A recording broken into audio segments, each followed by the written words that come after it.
Hey everybody, welcome back. Thank you for stopping by. And today on the bench we have an Amiga 1200 with a little bit of an interesting story. So this board came in from another shop that had shipped the board internationally to somebody in the U.S. I help them occasionally with issues like this that might arise to try and evaluate kind of next steps or whether we can fix the board. So this board, if we pick it up, and I've just put some, that's for privacy of the seller, just to keep things, you know, non-biased, so to speak. So as you can see, this board is bent. Yeah. Interest, right? So I don't entirely know, nor does the seller or even the customer got it this way. We definitely know it did not ship this way because it would have never been sent out. So the only thing I could think of is it got really warm somehow, and it was flexed. Really weird situation. So the board came in, powered it up, got nothing. The board would turn on, power, and everything was working, but it wasn't booting. So the first thing I did was I suspected that there would be crack solder joints.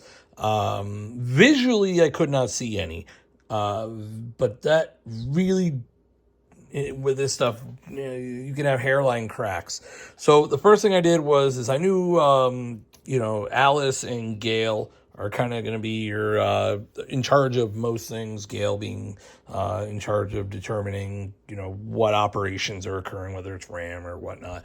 So I just heated Gale on all the edges, and that got the system booting. So I knew what I was up against or what I was going to have to face.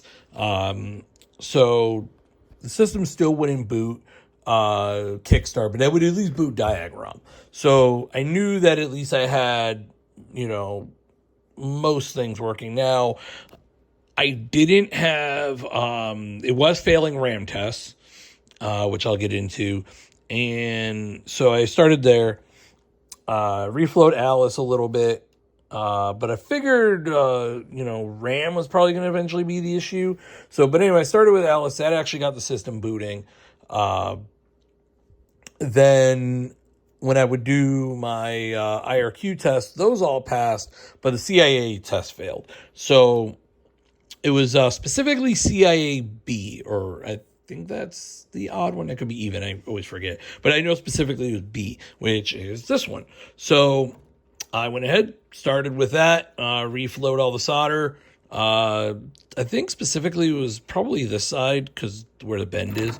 But went ahead, reflowed all the sides, flux, fresh solder, all that. And the CIA test would start to pass. So, but that took a while to actually figure out. Believe it or not, that was that played really hard to get. So once I got past that, Kickstart would work. So that at least gave us the knowledge that, hey, the board as a whole works. I mean, if you have RAM and the system booting, all the major functions are there.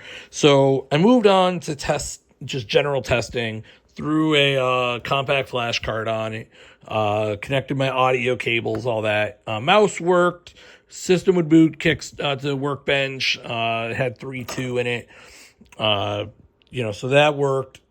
Ran Amiga test kit, found that I did not have any audio, except I did. So this is where it's kind of weird. So I had sine wave. So I had the 500 hertz and I had the 10 kilohertz. And how do I know? Well, one, I could hear the 500 and I could see the 10 at the output, perfect, signal.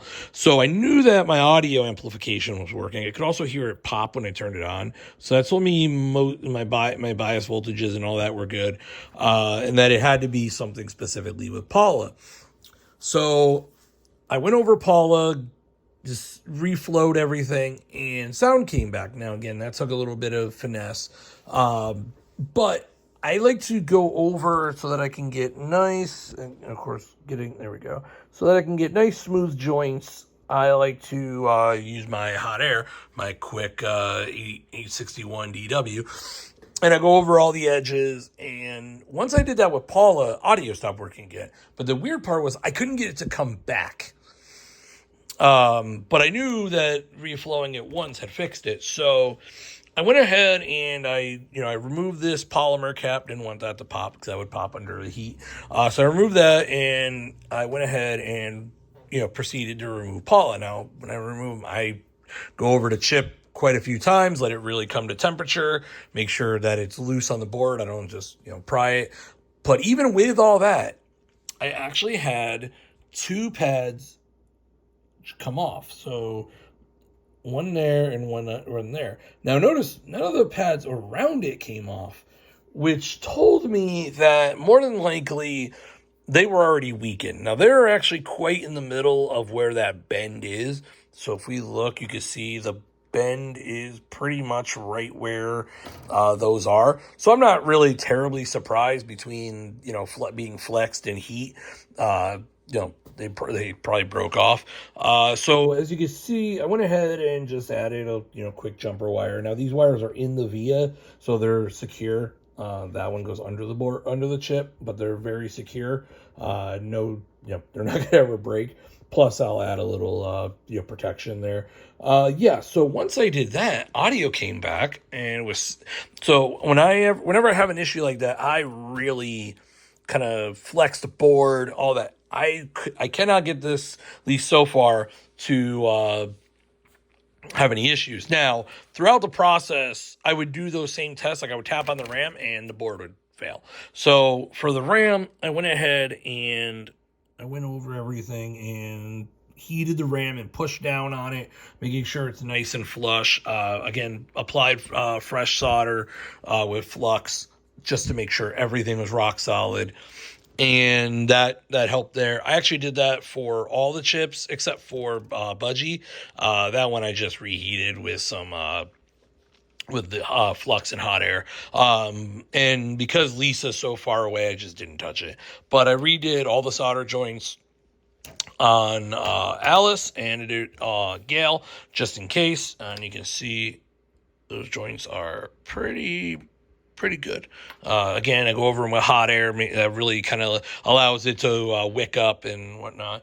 Now, there is a issue on the board I still haven't addressed, and it's this guy right here. Oh, there we go. So that trace there. Now, I don't know when this happened.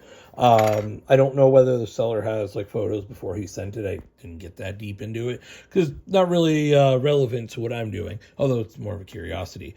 So that is for the FPU. So in theory, I could not fix it. I'm going to fix it. I'm going to go ahead and, I'll just bodge that in and just, put some overcoat on it. That'll take care of that. In case they ever put an FPU, they may never. I also want to test the expansion because I think Budgie controls that. So, which is basically just Buster. I think as far as the most part, but I want to make sure that works. I'll test that. I have a expansion at home, but yeah. So IDE works, audio works. I will test keyboard later. I don't have a keyboard here. I have one at the house, but I will eventually test the keyboard. So yeah, all major functions have been tested. Again, ROM's boot 3.2, so we're good there. This has been a little bit of an adventure. Probably got about 2.5 hours overall into it. But I wanted to kind of show you, this is why you really don't want to have things like heavy things laying on boards. This is why you ideally want to put padding between them. But if you have any questions on my process and kind of, what I looked for, for the most part, like I said, I knew because of the bends. Well, I also found if I would flex on it, I did all that stuff. I figured that was kind of obvious. I didn't want to waste the time with that. But, so it is all, working. I'm going to go ahead and connect it up here. I have my, so if we, there we go. And in case you're wondering, I go through an OSSC. I do have a FrameMeister laying around, but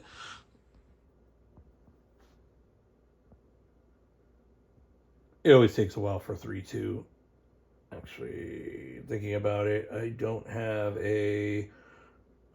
This won't boot because I don't have a floppy or an IDE cable connected. Let me go ahead and connect my compact flash card.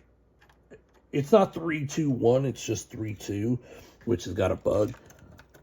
All right, there we go. And of course, unplug my cable. There we go. Now this will actually boot. I don't have the mouse connected, but, you know, you can at least see it working.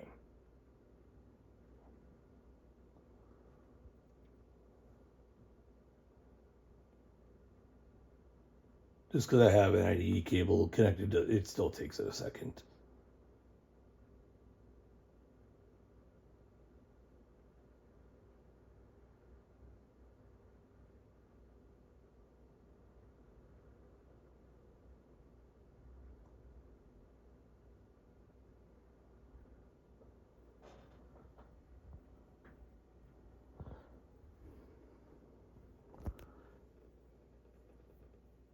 Oh, you know, I am going to leave this in as much as I would love to edit it out. Anybody see something I'm missing? All right, I'm going to go ahead and throw the ROMs in real quick. Boy. Woo. Feel stupid for that one. And again, because these ROMs have identifying marks, I'm going to go ahead and remove that. Cover those up. There we go. Yeah, that looks better. I can actually see the screen looks different. It turns like a light gray. Normally it's like a light gray, but it's even lighter. It's kind of hard. There we go. Maybe I'll cut out that section. We'll see. It depends on how I feel. But yeah, there we go. Wow, my wall is very yellow. Guess that's from the overhead lights. But yep, so there we go. She's booting. She's working. You know, I've gone ahead and flexed the board and all that. It's reliable. All these new solder joints, you know, not really all that surprising. Yeah, you can get a nice look at that. Those are beautiful. Yeah. Well, if you have any questions, like I said, let me know. And thanks for stopping by.